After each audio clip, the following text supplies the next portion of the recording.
नमस्ते पुण्डरीकाक्ष नमस्ते पुरुषोत्तम नमस्ते सर्वलोकात्मन् नमस्ते दिग्मचक्रिणे नमो ब्रह्मण्यदेवाय गोब्राह्मणहिताय च जगद्धिताय कृष्णाय गोविन्दाय नमो नमः।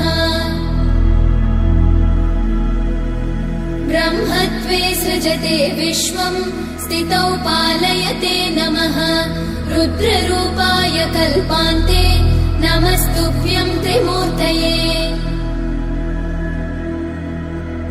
देवायक्षासुरा सिद्धा नागा गन्धर्व किन्नरा पिशाचा राक्षसाश्चैव मनुष्या पशवश्च ये।